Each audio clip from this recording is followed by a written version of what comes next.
Uses of, so this is part 3 of modal auxiliary verbs. Here you can see প্রতিটি মানুষেরই কিছু না কিছু অভ্যাস আছে, আর এই অভ্যাসগুলোর মধ্যে কোনো অভ্যাস অতীতে ছিল কিন্তু বর্তমানে নেই, আবার কোনো অভ্যাস অতীত থেকে শুরু করে বর্তমান সময় পর্যন্ত আছে, আবার কোনো অভ্যাস ভবিষ্যতে হয়ে যাবে। এই যে অভ্যাস থাকা অর্থে যে কোনো কথা আপনি যদি ইংলিশে ডেসক্রাইব করতে চান, আপনাকে মূলত এই ইউজ টু ভার্বের ব্যবহারের মাধ্যমে করতে হবে। তো কিভাবে সেটা আপনারা করবেন, সবাই একটু মনোযোগ দিয়ে বোঝেন। এখানে তিনটা সেন্স মেনটেন করে। একটা হচ্ছে অতীতে কেউ কোনো কিছু করতো, অর্থাৎ কোন একটা কাজ করার অভ্যাস কারো অতীতে ছিল। আর একটা হচ্ছে অতীত থেকে শুরু করে বর্তমান সময় পর্যন্ত কেউ কোনো কাজ করতে অভ্যস্ত আছে। আর একটা হচ্ছে ভবিষ্যতে কেউ কোনো কাজ করতে অভ্যস্ত হয়ে যাবে। যেমন এখানে দেখেন তিনটা বাক্য আছে, আপনারা দেখলে বুঝতে পারবেন। এক নাম্বার হচ্ছে সে প্রত্যহ কোরআন পড়তো। আমি গল্প করতে অভ্যস্ত। পলি নদীতে গোসল করতে অভ্যস্ত হয়ে যাবে। এই যে বাক্যগুলো, এই ধরনের বাক্য বা সেন্টেন্স গুলো আপনি যখন ইংলিশে ট্রান্সলেট করতে যাবেন, ইংলিশে আহ বলতে যাবেন, কোনো টেন্সের স্ট্রাকচার বা আদার্স কোনো স্ট্রাকচারের মাধ্যমে প্রপারলি এগুলোকে ডেসক্রাইব করতে পারবেন না যতক্ষণ না পর্যন্ত এই ইউজ টু ভার্বের ব্যবহারটা আপনি ভালোভাবে জানেন। তো এটাকে প্র্যাকটিক্যালি বুঝতে হবে, ভালোভাবে দেখার চেষ্টা করতে হবে, বিষয়গুলোকে একটু নেওয়ার চেষ্টা করতে হবে। সো ফার্স্ট স্ট্রাকচার হচ্ছে subject plus use to plus ভার্বের বেস ফর্ম প্লাস অবজেক্ট। যেমন মনিরা প্রত্যহ সকালে কোরআন পড়তো। Monira use to read the holy Quran every morning. অর্থাৎ subject Monira, then use to, এটা জাস্ট একটা ফ্রেজাল ভার্ব, দেন রিড এটা মেইন ভার্ব। তাহলে ইউজ টু এর অর্থটা কি? অতীতে কেউ কোনো কাজ করতে অভ্যস্ত ছিল, মরাল অক্সিলারি ভার্বের জায়গায় আর কি বসতেছে। ছাত্র জীবনে আমি একটানা 8 ঘন্টা পড়তাম। I use to study 8 hours at a stretch during my student life. সে প্রতি সোমবার আমাকে লিখতো। She use to write me every Monday. আমি যদি বলতাম যে সে আমাকে লিখেছিল, হি রোট মি, রাইটের পাস ফ্রম রোড, বাট লিখতো অর্থাৎ অতীতের একটা হ্যাবিট, একটা অভ্যাস। আমার ইউজ টু ভার্বের ব্যবহারটা এখানে হয়, দেন একটা ভার্বের প্রেজেন্ট ফর্ম বা বেস ফর্ম বসবে। তারা প্রতি বছর সমুদ্র সৈকতে যেত। They use to go to the sea beach every year. Alim সকালে ঘুমাতো। Alim use to sleep in the morning. এখন দেখেন, এই সেন্টেন্স গুলো আপনি যখন নেগেটিভ করবেন বা ইন্টারোগেটিভ করবেন, আমরা জানি যে মডাল ভার্ব গুলোর সাথে নট বসালে সেন্টেন্স নেগেটিভ হয়, মডালটা সাবজেক্টের আগে আনলে ইন্টারোগেটিভ হয়, কারণ ওগুলোই হচ্ছে on kinds of auxiliary verb. ওগুলো কি? Auxiliary verb. বাট এই জায়গাটা আপনাকে একটু বুঝতে হবে। আপনি ইউজ নট টু বলতে পারবেন, বাট পাস্ট ইনডিফিনিট এই সেন্টেন্স গুলো কিন্তু on kinds of past indefinite সেন্টেন্সের ক্যাটাগরির ভিতরেও পড়ে। অর্থাৎ পাস্ট ইনডিফিনিট টেন্সের সেন্টেন্স গুলোকে যেভাবে নেগেটিভ বা ইন্টারোগেটিভ করতে হয় ডিডের ব্যবহার করে, সেটাও আপনি করতে পারেন। এবং এখানে ডিড ব্যবহার করলে সেন্টেন্স গুলো বেশি অ্যাপ্রোপ্রিয়েট হয়, সেন্টেন্স বা বাক্যগুলো বেশি পারফেক্ট হয় যদি আপনি ডিডের ব্যবহারটা করেন। যেমন I didn't use to smoke, আমি ধূমপান করতাম না। মনি গান শুনতো না। Moni use not to listen to music বলতে পারেন, অথবা আপনি বলতে পারেন Moni didn't use to listen to music. যখন ডিডের ব্যবহার করবেন, ইউজড অর্থাৎ ইউজের সাথে ই ডি, এই যে ডিটা আর থাকবে না। হ্যাঁ, রনি কখনো টিভি দেখতো না। Roni never use to watch TV, or Roni did never use to watch TV. Okay. So যখন আপনি ইন্টারোগেটিভ করবেন, জাস্ট ডিডটাকে সাবজেক্টের আগে আনবেন। অর্থাৎ তুমি কি নদীতে সাঁতার কাটতে? তুমি কি নদীতে সাঁতার কাটতে, অর্থাৎ অতীতে কেউ কোনো কিছু করতো কিনা। তাহলে কি হবে? Did you use to swim in the river? Did you use to swim in the river? Nilu কি সকালে ঘুমাতো? Did Nilu use to sleep at morning? Did Nilu use to sleep at morning? তোমার আব্বা কি নিয়মিত খবরের কাগজ পড়তেন? Did your father used to read newspaper regularly? Did your father used to read newspaper regularly? তোমার আব্বা কি নিয়মিত খবরের কাগজ পড়তেন? এবার দেখেন, অতীত থেকে শুরু করে বর্তমান সময় পর্যন্ত কেউ কোনো কাজ করতে অভ্যস্ত আছে, সেইটা বোঝানোর জন্য am is are use to plus ভার্বের সঙ্গে আইএনজি হয়। এখানে আপনি বলতে পারেন যে আমরা তো জানি যে মডালের পর ভার্বের বেস ফর্ম হয়, বাট এখানে আইএনজি কেন? যদি মডালের আগে কোনো be verb, do verb, have verb এগুলো থাকে, তাহলে মেইন ভার্বের ফর্মের চেঞ্জ হতে পারে। অর্থাৎ প্রেজেন্ট কন্টিনিউয়াস টেন্সের স্ট্রাকচার কি? Subject plus am is are plus ভার্বের সঙ্গে আইএনজি। প্রেজেন্ট কন্টিনিউয়াস টেন্সের স্ট্রাকচারের কথা বলছি। জাস্ট ওই স্ট্রাকচারটাই দেখেন এখানে আছে, শুধুমাত্র ভিতরে ইউজ টু শব্দটা যুক্ত করে। এটা কি? একটা মডাল অক্সিলারি ভার্ব বলছি, জাস্ট এটাকে একটা ফ্রেজাল ভার্ব বলা হয়। অর্থাৎ অভ্যস্ত কথাটা মেনশন করার জন্য এটা বসবে। হ্যাঁ, সে প্রতিদিন কোরআন পড়তে অভ্যস্ত, অর্থাৎ আগে থেকে শুরু করে এখনো পর্যন্ত পড়ে, রেগুলার ওয়েতে সে পড়তেছে, পড়তে অভ্যস্ত সে। So he is use to reading the holy Quran every day. He is use to reading holy Quran every day. Zakir প্রতিদিন সকালে হাঁটতে অভ্যস্ত। Zakir is use to walking every morning. Zakir is use to walking about every morning. আমরা পুকুরে সাঁতার কাটতে অভ্যস্ত। We are use to swimming in the pond. We are use to swimming in the pond. আমরা সাঁতার কাটতে অভ্যস্ত। আমি প্রতি রাতে গান শুনতে অভ্যস্ত। I am use to listening to song every night. I am use to listening to song every night. আমি প্রতি রাতে গান শুনতে অভ্যস্ত। আবার দেখেন, যখন আপনি এগুলো নেগেটিভ করবেন, আমার এই অ্যামিজারের সাথে নট বসবে, যেহেতু এখানে মেইন সেন্টেন্স বা অ্যাফার্মেটিভ সেন্টেন্সে অ্যামিজার আছে। তো দেখেন, এই ধরনের সেন্টেন্স গুলো বাংলায় কিন্তু আমরা আমাদের বিভিন্ন কনভারসেশনে বলে থাকি, বাট ইংলিশে প্রপার প্র্যাকটিস না থাকার কারণে আমরা ইংলিশে কথা বলতে পারি না পারফেক্টলি। সো লুনা ছেলেদের সাথে গল্প করতে অভ্যস্ত নয়।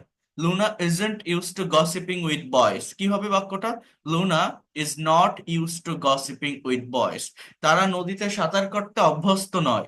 They aren't use to swimming in the river. They are not. They aren't use to swimming in the river. Zakir সাহেব ভাত খেতে অভ্যস্ত নয়। Mister Zakir isn't use to eating rice. Mister Zakir isn't use to eating rice. Zakir সাহেব ভাত খেতে অভ্যস্ত নয়।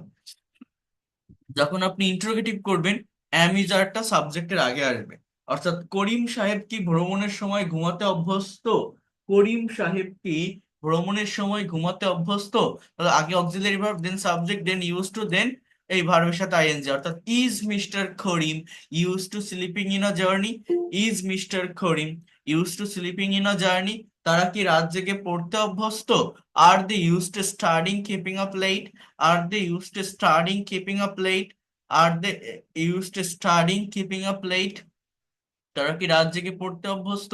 তুমি কি মেয়েদের সাথে গল্প করতে অভ্যস্ত? দেখেন, খুবই প্র্যাকটিক্যাল সেন্টেন্স। বাংলা এই ধরনের সেন্টেন্স আমরা বলি, বাট ইংলিশে আমরা প্র্যাকটিসের অভাবে বা সঠিক স্ট্রাকচার না জানার কারণে এই কথাগুলো বলতে পারি না।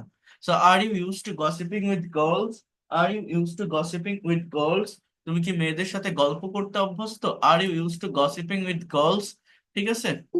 এই ইউজড টু এর পরিবর্তে আর দুইটা ফ্রেজাল ভার্ব আছে, সেটা হচ্ছে অ্যাকাস্টম টু এবং হ্যাবিচুয়েটেড টু। এটা ব্যবহার করেও এই কন্টিনিউয়াস সেন্স গুলোকে প্রকাশ করা যায়।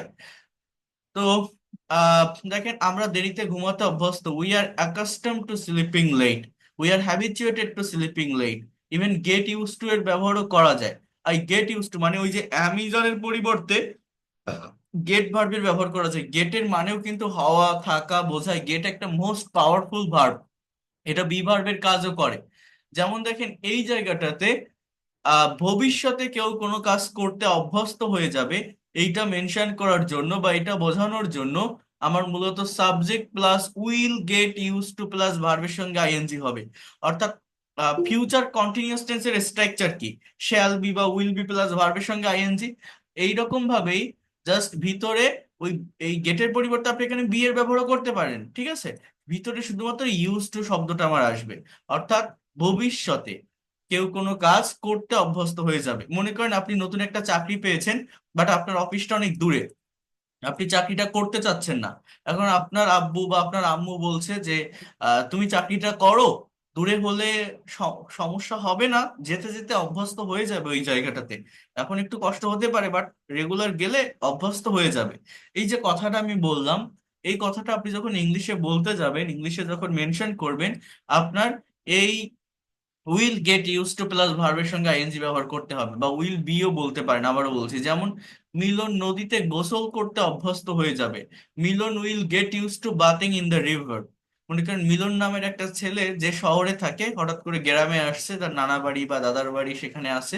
তো সে, তার নদীতে গোসল করার অভ্যাস নেই। তো একজন বলছে যে ও গোসল করতে অভ্যস্ত হয়ে যাবে করতে করতে, ঠিক আছে। তো ইন ফিউচারে কেউ কোনো একটা কাজ করতে অভ্যস্ত হয়ে যাবে। এটার জন্য will get use to plus ভার্বের সঙ্গে আইএনজি। জাকির খুব শীঘ্রই দিনে 10 ঘন্টা কাজ করতে অভ্যস্ত হয়ে যাবে। Zakir will soon get use to working 10 hours a day। Zakir will soon get use to working 10 hours a day। তুমি তাড়াতাড়ি গোলমালের মধ্যে ঘুমাতে অভ্যস্ত হয়ে যাবে। You will soon get use to sleeping in a noise. You will soon get use to sleeping in a noise. তারা কঠোর পরিশ্রম করতে অভ্যস্ত হয়ে যাবে। They will get use to doing hard work. They will get use to doing hard work. তুমি 2 মাসের মধ্যে বরিশালে থাকতে অভ্যস্ত হয়ে যাবে। You will get use to staying in Barishal within 2 months। You will get use to staying in Barishal within 2 months। তুমি 2 মাসের মধ্যে বরিশালে থাকতে অভ্যস্ত হয়ে যাবে। অর্থাৎ ভবিষ্যতে কেউ কোনো কাজ করতে অভ্যস্ত হয়ে যাবে, will get use to plus আমার ভার্বের সঙ্গে আইএনজি বসবে। তাহলে আমি এখানে ইউজ টু এর 3টা সেন্স বলছি। একটা হচ্ছে অতীতে কেউ কোনো কাজ করতে অভ্যস্ত ছিল, subject plus use to plus ভার্বের বেস ফর্ম। ঠিক আছে, যেমন সে ফুটবল খেলতে, মানে সে ফুটবল খেলতো, he use to play football. সে সাঁতার কাটতো, হি ইউজ টু সুইম। সে সাঁতার কাটতো না, he didn't use to swim. সে কি সাঁতার কাটতো, did he use to swim. আরেকটা কি, am is are use to plus ভার্বের সঙ্গে আইএনজি। অর্থাৎ অতীত থেকে শুরু করে এখনো পর্যন্ত কেউ কোনো কাজ করতে অভ্যস্ত, সে গান গাইতে অভ্যস্ত। He is use to singing song. He is use to singing song. সে গান গাইতে অভ্যস্ত। সে গান গাইতে অভ্যস্ত নয়, he isn't use to singing a song. He is not. সে কি গান গাইতে অভ্যস্ত, is he use to singing a song. এটা। আরেকটা কি, যে ভবিষ্যতে কেউ কোনো কাজ করতে অভ্যস্ত হয়ে যাবে, তুমি অফিসে যেতে অভ্যস্ত হয়ে যাবে। You will get use to going to office. You will get use to going to office. Will you get use to going to office. Will you. You will not বা you won't get use to going to office. অর্থাৎ যখন আপনি interrogative করবেন, এই auxiliary verb অর্থাৎ এই উইলের সাথে not বসাবেন। যখন আপনি, সরি, নেগেটিভ করবেন, এই উইলের সাথে নট বসাবেন। যখন আপনি ইন্ট্রোগেটিভ করবেন, এই জাস্ট এই উইলটাকে, আর অন্য কোনো ভার্ব না, এইটাকেই সাবজেক্টের আগে নিয়ে যাবেন। তাহলে সেখানে আমার কোশ্চেনটা তৈরি হয়ে যায়।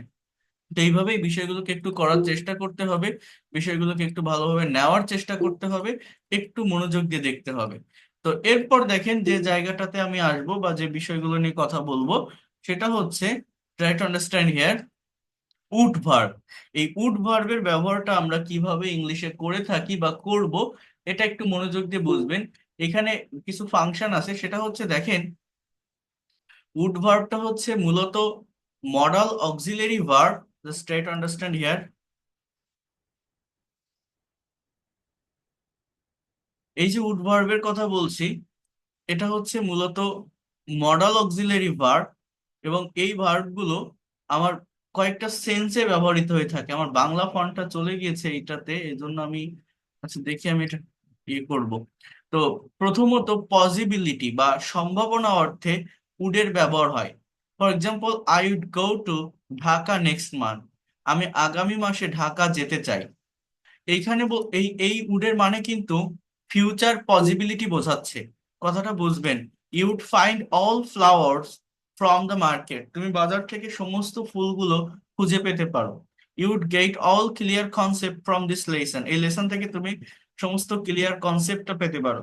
অর্থাৎ এই জায়গাটা মূলত যেটা বোঝাতে চাচ্ছে বা যে বিষয়গুলোকে মেনশন করতে চাচ্ছে, সেটা হচ্ছে, ট্রাই টু আন্ডারস্ট্যান্ড হিয়ার, সেটা হচ্ছে যে উড ভার্ব সম্ভাবনা অর্থে বসছে। মানে এইখানে একটা বিষয় আছে, সেটা হচ্ছে আমার পসিবিলিটি বা সম্ভাবনা অর্থে মূলত 5টা মডাল অক্সিলারি ভার্বের ব্যবহার হয়। এই ভার্বগুলো অন্যান্য সেন্সে ব্যবহৃত হতে পারে, বাট সম্ভাবনা অর্থে আমার 5টা মডাল ভার্বের ব্যবহার হয়। সেটা হচ্ছে উড, মাস্ট, উইল, মে এবং মাইট।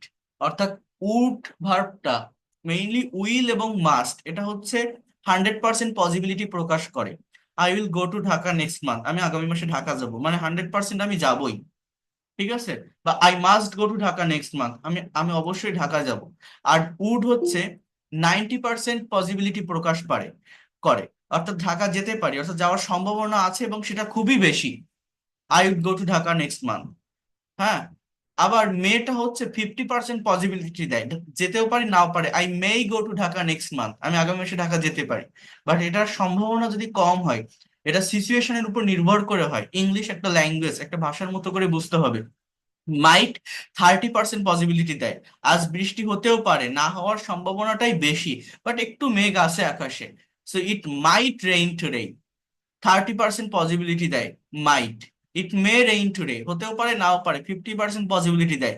ইট উড রেইন টুডে, আজ বৃষ্টি হতে পারে, 90% হওয়ার সম্ভাবনা অনেকটা বেশি। ইট মাস্ট রেইন টুডে, অনেক বেশি মেঘ হয়ে আসছে, অবশ্যই এখন বৃষ্টি হবে। ইট উইল রেইন টুডে, বৃষ্টি হবে। অর্থাৎ will and must express the 100% possibility, then would expresses 90% possibility, may expresses 50%, and might expresses 30% possibility in the sentences. Okay, then would এর আরেকটা ব্যবহার হচ্ছে রিকোয়েস্ট অর্থে, অর্থাৎ রিকোয়েস্ট বলছে অনুরোধ করা অর্থে উড ভার্বের ব্যবহার হয়। Would you lend me some money, দয়া করে আমাকে কিছু টাকা ধার দিবেন। Would you please close the window, দয়া করে দরজাটি বন্ধ করবেন। Would you please go with me, আমার সাথে যাবেন। Would you please reduce the volume, দয়া করে ভলিউমটা একটু কমাবেন। রিডিউস মানে কি, কমানো, কম করা। So would you please reduce the volume. So এইখানে এইভাবে আপনারা এটা মনে রাখবেন, এই উড ভার্বটা various kinds of meaning create করে একটা সেন্টেন্স বা বাক্যে। অপিনিয়ন অর্থাৎ মতামত চাওয়া অর্থে would you join with me this party, আপনি কি আমার সাথে পার্টিতে জয়েন করবেন। Would you take some snacks or coffee, আপনি কিছু জলখাবার বা কফি খাবেন। হ্যাঁ, চাওয়া অর্থে উড লাইক টু এর ব্যবহার হয়, অর্থাৎ এটা হচ্ছে ভদ্রতার সাথে কোনো কিছু চাওয়া, ফর্মালি কোনো কিছু চাওয়া। আমি যদি বলি I want to say something, আমি কিছু বলতে চাই, ওয়ান্ট হচ্ছে একটা ইনফর্মাল ওয়ার্ড, জোর করে বলা বা ইনফর্মাল সিচুয়েশনে বলা, বাট পলাইটলি কোনো কিছু চাইতে উড লাইক টু এর ব্যবহার করতে হয় ওয়ান্টের পরিবর্তে। I would like to discuss the matter, আমি বিষয়টা আলোচনা করতে চাই। Would you like to say something, আপনি কি কিছু বলতে চান। Would you like to talk with me, আপনি কি আমার সাথে কথা বলতে চান। Would you like to read with me, আপনি কি আমার সাথে পড়তে চান। তো এইভাবে উডের ব্যবহার হয় গিভিং ভ্যালু, কাউকে গুরুত্ব দেওয়া অর্থে। এখানে দুটো সেন্সে ব্যবহার হতে পারে। উড ইউ মাইন্ডের পরে আপনার এইভাবে, উড ইউ মাইন্ডের পরে আপনি মানে V4 অর্থাৎ ভার্বের প্রোগ্রেসিভ ফর্ম ব্যবহার করে আপনি বলতে পারেন ফ্রেজের মাধ্যমে, অথবা যে কোনো ইয়ে, এটাকে কি বলে, সিম্পল প্রেজেন্ট টেন্স বসবে, মানে ক্লজের ব্যবহার করতে পারেন যে কোনো একটা। যেমন would you mind if I call you tonight, যদি আমি আপনাকে আজ রাতে কল করি। বাংলাটা বোঝেন, বাংলাটা হচ্ছে এমন, ক্লাস রেকর্ডটা দেখবেন ক্লাস শেষে, তাহলে আরো ক্লিয়ার হয়ে যাবে। যদি আমি আপনাকে আজ রাতে কল করি, আপনি কি কিছু মনে করবেন। কি বলছে, উডের ব্যবহারটা কোথায় হচ্ছে, গিভিং ভ্যালু, অর্থাৎ কাউকে প্রায়োরিটি দেওয়া অর্থে, কাউকে মূল্যায়ন করা অর্থে, কারোর কাছ থেকে ওইভাবেই মানে অনুমতি নেওয়া অর্থে। Would you mind if I do not come with you, যদি আমি তোমার সাথে না আসি, আপনি কি কিছু মনে করবেন। যদি আমি আপনার সঙ্গে না আসি, আপনি কি কিছু মনে করবেন। Would you mind if I read with you, যদি আপনার সাথে পড়ি, তাহলে কি কিছু মনে করবেন। যদি আপনার সাথে পড়ি, তাহলে কি কিছু মনে করবেন।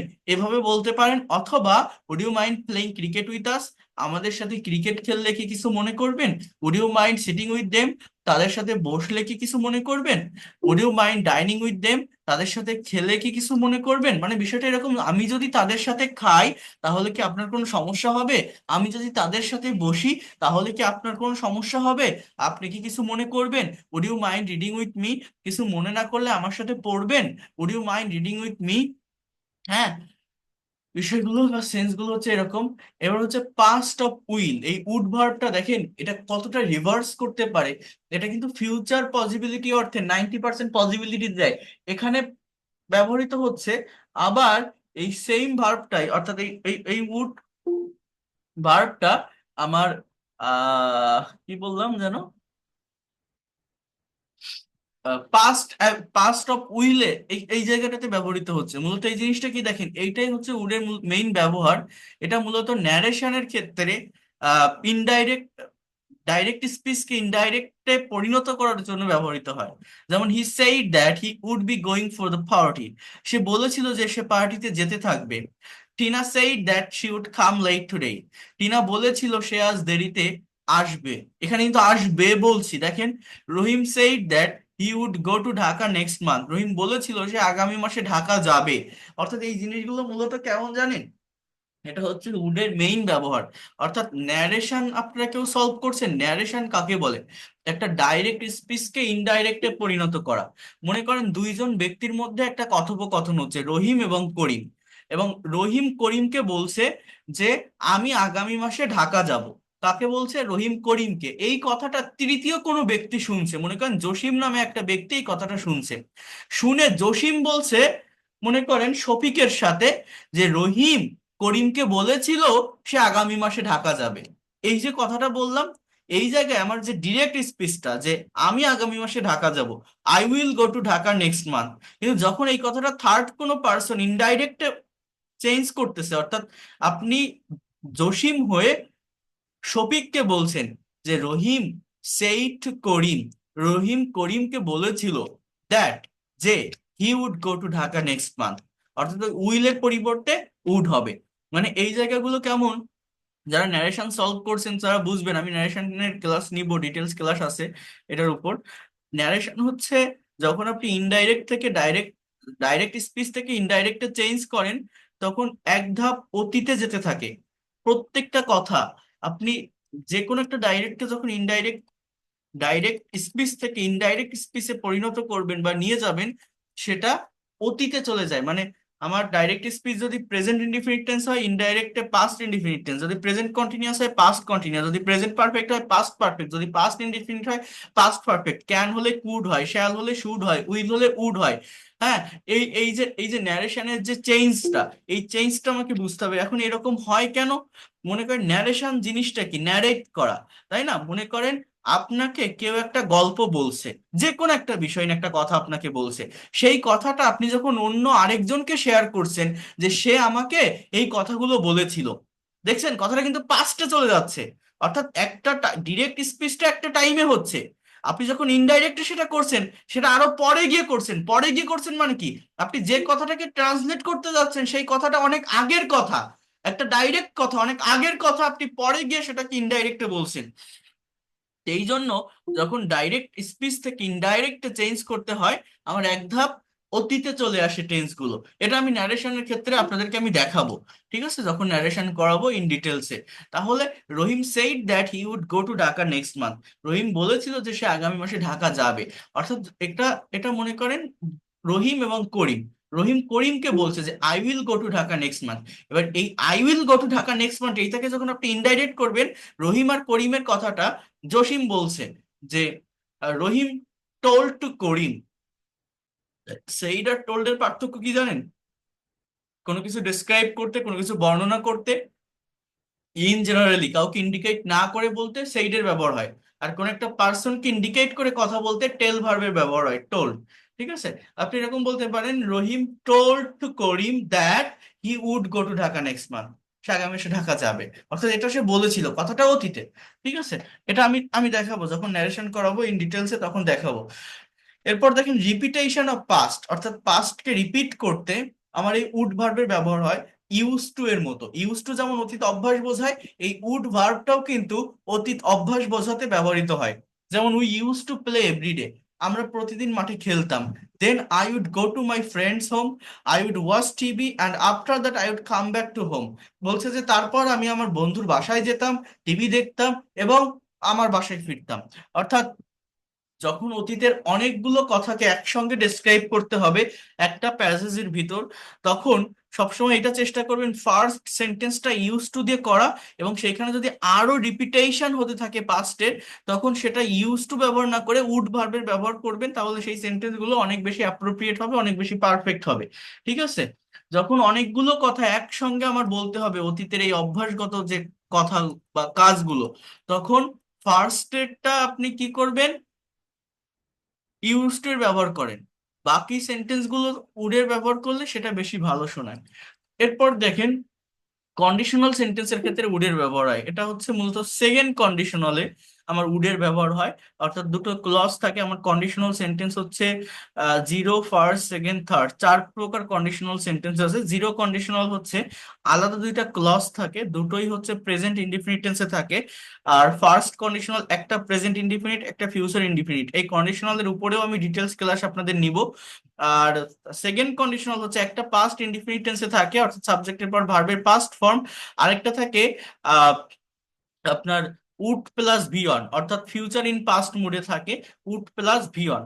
অর্থাৎ আহ, একটা অসত্য কথা, একটা ইমাজিনেশন, একটা ড্রিম, যেটা কখনো সত্য হওয়ার সম্ভাবনা নেই, কোন একটা কাজ হতে পারতো বাট হয়নি, এই কথাগুলো প্রকাশ করার জন্য এই সেকেন্ড কন্ডিশনালের ব্যবহার হয়। ইফ আই ওয়েন্ট, যদি আমি যেতাম, হি উড কাম, তাহলে সে আসতো। আমি যাইও নি, সে আসেও নি।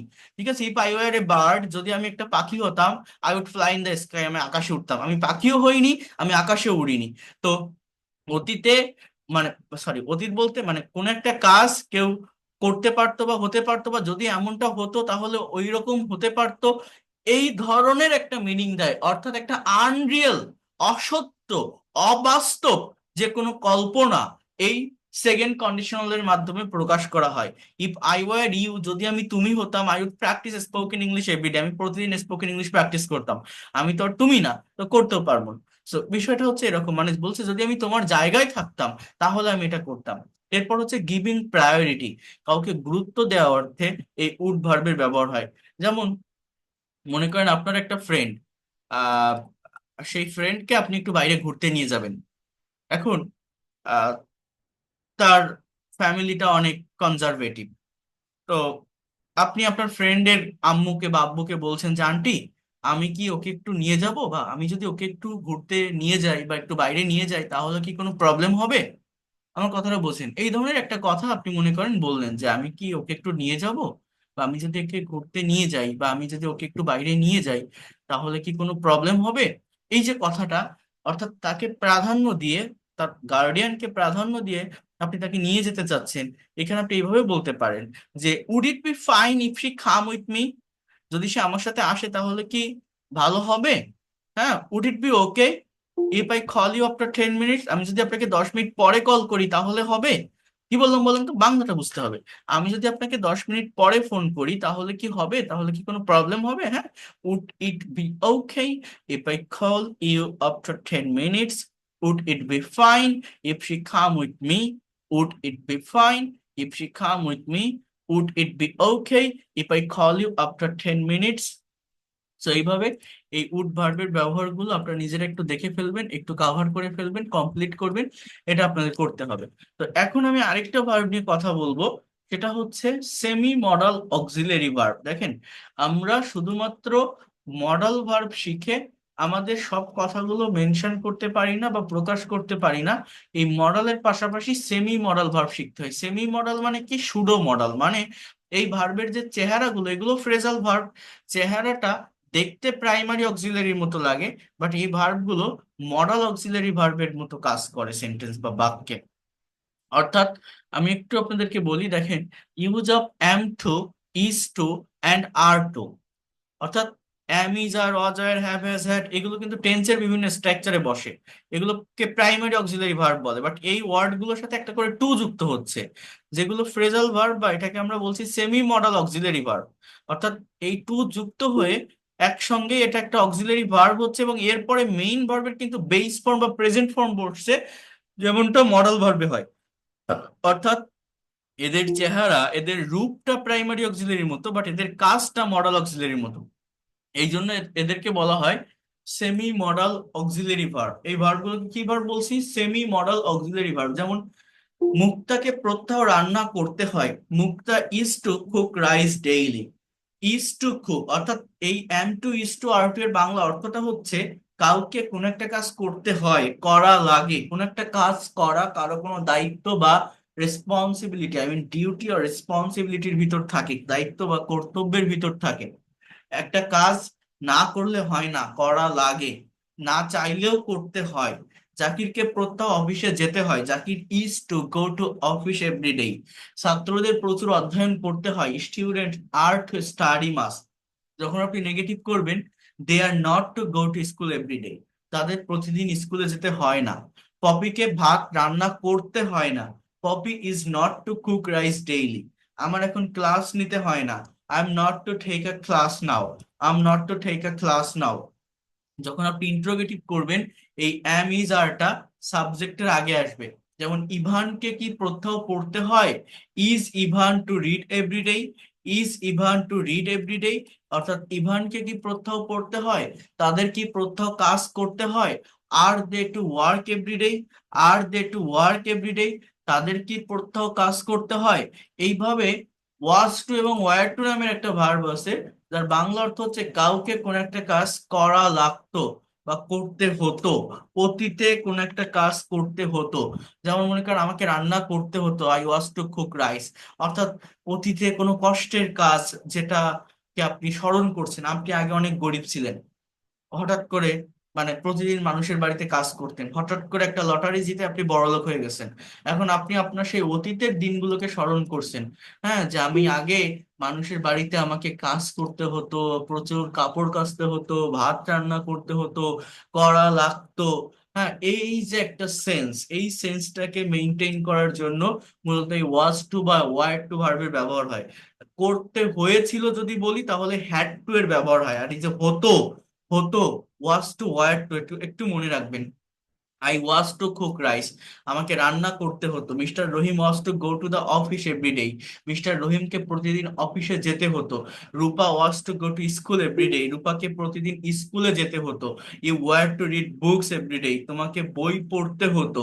তাদের প্রতিদিন মাঠে গিয়ে অনুশীলন করতে হতো। They were to practice everyday in the field, they were to practice everyday in the field, তাদের প্রতিদিন মাঠে অনুশীলন করতে হতো। They were to practice everyday in the field, তাদের প্রতিদিন মাঠে গিয়ে অনুশীলন করতে হতো। They were to practice everyday in the field. এখানে আমার আরেকটা ভার্ব আছে। তাহলে আমি কি বললাম? Am to is to are to এর বাংলা অর্থটা হচ্ছে কাউকে কোন একটা কাজ করতে হয়, করা লাগে। রেগুলার ওয়েতে বা প্রতিদিন তাকে ভাত রান্না করতে হয়। He is to cook rice, আমাকে বই পড়তে হয়। আই অ্যাম টু রিড বুক, তাদেরকে ফুটবল খেলতে হয়। দে আর টু প্লে ফুটবল। আর করতে হতো ওয়াজ টু ওয়ার টু। আর কারো কোনো কাজ করার কথা বা করার কথা ছিল, এখানে আরেকটা ফ্রেজাল ভার্ব আসে একসঙ্গে, am is are was are suppose to. Suppose to মানে করার কথা, এই সাপোজ শব্দটা চলে আসবে র, এটা প্রকাশ করার জন্য। যেমন I am suppose to go to the office, আমার অফিসে যাওয়ার কথা। I am suppose to go to the office. You are suppose to go to the airport, তোমার এয়ারপোর্টে যাওয়ার কথা। You are suppose to go to the airport, তোমার এয়ারপোর্টে যাওয়ার কথা। He is suppose to drive a car, তার একটা গাড়ি চালানোর কথা। He is suppose to drive a car, তার একটা গাড়ি চালানোর কথা। They are suppose to eat at Rahim's home, তাদের রহিমের বাড়িতে খাওয়ার কথা। They are suppose to eat at Rahim's home, তাদের রহিমের বাড়িতে খাওয়ার কথা। I am suppose to give a presentation today, আমার একটা প্রেজেন্টেশন দেওয়ার কথা। You are suppose to sing a song today, তোমার একটা গান গাওয়ার কথা। দেখেন, সেন্টেন্স কিন্তু শুধু তৈরি করলে হবে না। আমি যেটা বারবার বলি, আপনাদের আগেও বলেছি, একটা সেন্টেন্সকে নেগেটিভ করতে হবে, ইন্ট্রোগেটিভ করতে হবে, নেগেটিভ ইন্ট্রোগেটিভ করতে হবে, as well as WH word add করতে হবে। যেমন he is suppose to go to airport today, তার আজ বিমানবন্দরে যাওয়ার কথা। He is not suppose to go to airport today, তার বিমানবন্দরে যাওয়ার কথা না। Is he suppose to go to airport today, তার কি আজ বিমানবন্দরে যাওয়ার কথা? Isn't he suppose to go to airport today, তার কি বিমানবন্দরে যাওয়ার কথা না? When is he suppose to go to airport today, তার কখন বিমানবন্দরে যাওয়ার কথা। Y isn't he suppose to go to airport today, তার কেন বিমানবন্দরে যাওয়ার কথা না। এরপর ওয়াজ suppose two, war suppose two, কারো কোনো একটা কাজ করার কথা ছিল। I was suppose to go to airport today, আমার বিমানবন্দরে যাওয়ার কথা ছিল। I was suppose two catch fish today, আজ আমার মাছ ধরতে যাওয়ার কথা ছিল। I was suppose to drive a car today, আমার গাড়ি চালানোর কথা ছিল। I was suppose to drive a car today. তাহলে am is are suppose to এর মানে কি? কারো কোনো কাজ করার কথা। ওয়াজ এর সাপোজ টু এর মানে কি? কারো কোনো কাজ করার কথা ছিল, করার কথা ছিল। তো এরপর দেখেন এখানে আরেকটা ভার্ব আছে, সেটা হচ্ছে am is are was were going to, অর্থাৎ বর্তমান এবং ভবিষ্যৎ কালকে নির্দেশ করে। Am is are going to আর ওয়াজ আর গোয়িং টু হচ্ছে অতীতকালকে নির্দেশ করে, অর্থাৎ এখানে একটা পসিবিলিটি বোঝায়। এটা অনেকেই আমরা প্রেজেন্ট কন্টিনিউয়াস টেন্স বলে ভুল করি, প্রেজেন্ট কন্টিনিউয়াস এর সেন্সের ভিতরেই যায়, বাট এটাও কিন্তু একটা ফ্রেজাল মডাল অক্সিলারি ভার্ব, মানে এই যে অ্যাম গোয়িং টু একটা ফিউচার প্রবাবিলিটি বোঝায়। আর going two, is going two, আমি ভাত রান্না করতে যাচ্ছি, I am going two cook rice, আমি একটি দোকান চালু করতে যাচ্ছি, মানে জিনিসটা বোঝেন। আমি যদি আপনাকে এরকম একটা সেন্টেন্স বলি যে আমি বাজারে যাচ্ছি, আমার ইংলিশটা কি? I am going to market, I am going to market, আমি বাজারে যাচ্ছি। আবার আমি যদি বলি I am going to open a shop, আমি একটা দোকান চালু করতে যাচ্ছি, আমার দুটো সেন্টেন্সের ভিতর কোনো পার্থক্য আছে? দুটো কোন টেন্স? দুটোই present indefinite, present continuous tense, তাই মনে হচ্ছে আমাদের, তাই না? বাট না, দেখেন এখানে এই যে I am going to market, অ্যামটা অক্সিলারি ভার্ব, গোয়িংটা মেইন ভার্ব, এই ছাড়া আর কোনো ভার্ব এখানে নেই। তো আমি যাচ্ছি, প্রেজেন্ট কন্টিনিউয়াস টেন্সের ডেফিনেশন কি? বর্তমান সময়ে কেউ কোনো একটা কাজ করতেছে, বর্তমান সময়ে মানে রাইট নাও, এখনই কোনো একটা কাজ হচ্ছে বা চলছে বোঝালে তাকে আমরা প্রেজেন্ট কন্টিনিউয়াস টেন্স বলি। So I am going to market, আমি বাজারে যাচ্ছি, I am going to market, আমি বাজারে যাচ্ছি, এটা কোন টেন্স? এটা আমার মূলত প্রেজেন্ট কন্টিনিউয়াস টেন্স। কিন্তু I am going to open a shop, এর বাংলা অর্থ হচ্ছে আমি একটা দোকান চালু করতে যাচ্ছি, ওপেন করতে যাচ্ছি, দোকান খুলতে যাচ্ছি। খুলতে যাচ্ছি বলতে আমি যে এখনই দৌড়াচ্ছি বিষয়টা কিন্তু এরকম না, বাট প্রেজেন্ট কন্টিনিউয়াস টেন্সের ডেফিনেশনটা কিন্তু এরকম যে আমি এখনই কোনো একটা কাজ করতেছি। আমি একটা দোকান খুলতে যাচ্ছি মানে আমি হয়তো ভবিষ্যতে একটা দোকান লঞ্চ করব, সেই কথাটা আমি বলছি, অর্থাৎ একটা ফিউচার পসিবিলিটি এক্সপ্রেস করে বা প্রকাশ করে। অর্থাৎ এই যে অ্যাম গোয়িং টু একসঙ্গে একটা একটা ফ্রেজাল বা এটা একটা সেমি মডাল অক্সিলারি ভার্ব, এবং ওপেনটা এখানে মেইন ভার্ব। এই হচ্ছে আমার পার্থক্য। অর্থাৎ এই যে আমি আপনাদের ক্লাস নিচ্ছি, ক্লাস নেওয়ার আগে আমি বলি না যে today in this class I am going to discuss on this topic, আমি আজকে এই টপিকটা ব্যাখ্যা করতে যাচ্ছি, অর্থাৎ ব্যাখ্যা করব। এখনই শুরু করে দিয়েছি এরকম না, করব। এই অ্যাম গোয়িং টু এর পরে যদি আরেকটা ভার্ব দেখেন, আরেকটা মেইন ভার্ব যদি থাকে, সেটা মূলত সেমি মডাল অক্সিলারি ভার্বের স্ট্রাকচারের ভিতর যায়, যেটা একটা ফিউচার পসিবিলিটি বোঝায়। ঠিক আছে, এটা হচ্ছে মেইন কথা। But I am learning English, he is eating rice, বা is I am going to market, যেখানে একটা ভার্ব আছে তার সাথে আইএনজি, অন্য কোনো ভার্ব নেই, এগুলো আমার মেইনলি মানে একদম অ্যাকচুয়াল প্রেজেন্ট কন্টিনিউয়াস টেন্স আর কি। সো তুমি কি ইংরেজি শিখতে যাচ্ছ? Are you going to learn English? সে ক্রিকেট খেলতে যাচ্ছে, he is going to play cricket. Rupa গান গাইতে যাচ্ছিল, Rupa was going to sing a song. So এইগুলো হচ্ছে আমার মূলত এই কি ভার্ব বলে, সেমি মডাল অক্সিলারি ভার্বের ভিতর যায়। অর্থাৎ এই যে অ্যাম ইজ আর ওয়াজ আর গোয়িং টু এর পরে আমার কি বসতেছে? অ্যাম ইজ আর ওয়াজ আর গোয়িং টু এর পরে আরেকটা ভার্ব এবং তার প্রেজেন্ট ফর্ম, একটা ফিউচার পসিবিলিটিকে ইন্ডিকেট করে বা নির্দেশ করে। এরপর দেখেন হ্যাভ টু, হ্যাজ টু এবং হ্যাড টু। মূলত এই হ্যাভ টু, হ্যাজ টু এবং হ্যাড টু, এই যে ভার্ব গুলো আছে, এই যে ভার্ব গুলোর কথা আমি আপনাদেরকে বলছি, এই ভার্ব গুলো মূলত হ্যাভ টু এবং হ্যাজ টু, যার মানে কোন একটা কাজ কাউকে বাধ্যতামূলক ভাবে করতে হবে। সাবজেক্ট মানে প্রেজেন্টের সেন্সে সাবজেক্ট যদি থার্ড পার্সন সিঙ্গুলার নাম্বার হয় তাহলে হ্যাজ বসে, আদারওয়াইজ হ্যাভ হবে। আর হ্যাড টু মানে কোন একটা কাজ করতে হয়েছিল, দেখেন ওয়াজ টু ওয়ার টু মানে করতে হতো, am to is to are to মানে করতে হয়, হ্যাভ টু হ্যাজ টু করতে হবে, হ্যাড টু করতে হয়েছিল, কোন একটা কাজ কাউকে করতে হয়েছিল, এটা হচ্ছে হ্যাড টু। আমার বিষয়টাকে বুঝতে হবে একটু, try to understand here. I have to go there, আমার সেখানে যেতে হবে, he has to do the work, তাকে কাজটি করতে হবে, এখানে আমার হবে না তার হবে, হ্যাঁ সাবজেক্টটা হি, এই জন্য কিন্তু হ্যাজ বসছে, অর্থাৎ third person singular number. They have to read a book, তাদের বই পড়তে হবে। Mita has to come here at night, মিতাকে আজ রাতে এখানে আসতে হবে। Zakir has to catch fish, জাকিরকে মাছ ধরতে হবে। Ratan has to go to London, রতনকে লন্ডনে যেতে হবে। যখন আপনি নেগেটিভ করবেন, যেহেতু এরা মডেল অক্সিলারি, আপনি have not to, has not to বলতে পারেন, বাট এগুলো এনসিয়েন্ট ইংলিশে ব্যবহার হয়। এইটার পরিবর্তে আমরা প্রেজেন্ট ইনডিফিনিট টেন্সের সেন্টেন্স বা পাস্ট ইনডিফিনিট টেন্সের সেন্টেন্স গুলোকে যেভাবে নেগেটিভ বা ইন্টারোগেটিভ করি, যদি সেভাবে এখানে একটু করার চেষ্টা করি, সেটা বেশি পারফেক্ট হবে, সেটা বেশি অ্যাপ্রোপ্রিয়েট হবে। অর্থাৎ আমার সেখানে যেতে হবে না, if you say I don't have to go there, it will be more standard sentence, I don't have to go there. আমাকে কাজটি করতে হবে না, I don't have to do the work. জাকিরকে মাছ ধরতে হবে না, জাকির, দেখেন জাকিরকে মাছ ধরতে হবে, Zakir has to catch fish, subject third person থাকলে হ্যাজ হবে, থার্ড পারসন সিঙ্গুলার থাকলে। আবার যখন আপনি নেগেটিভ বা ইন্টারোগেটিভ করবেন, subject third person singular number হলে ডাজ বসে, আর ডাজ বসলে মেইন ভার্বটা কিন্তু আর হ্যাজ থাকবে না, হ্যাজটা ভার্বের থার্ড পারসন ফর্ম, মেইন ভার্বটা প্রেজেন্ট ফর্মে চলে আসবে। হ্যাজের প্রেজেন্ট ফর্ম হচ্ছে হ্যাভ। এটা আমি আপনাদের do verb, be verb, have ভার্বের উপর একটা ক্লাস নিয়েছিলাম, সেখানে কিন্তু আমি বলছিলাম যে he has a car, he doesn't have a car, এটা কিভাবে হয় বা কেন হয়। He had a car, he didn't have a car, এটা কিভাবে হয় আমি এটা বলছিলাম আপনাদের, ওটা নিয়ে আর ডিসক্রাইব করবো না ডিটেলসে। রতনকে লন্ডনে যেতে হবে না, Ratan has not to go to London, or Ratan doesn't have to go to London. Okay, করিমকে কি আজ লন্ডনে যেতে হবে? Does Karim have to go to London today? হ্যাঁ, তোমার কি এখন স্কুলে যেতে হবে? Do you have to go to school now?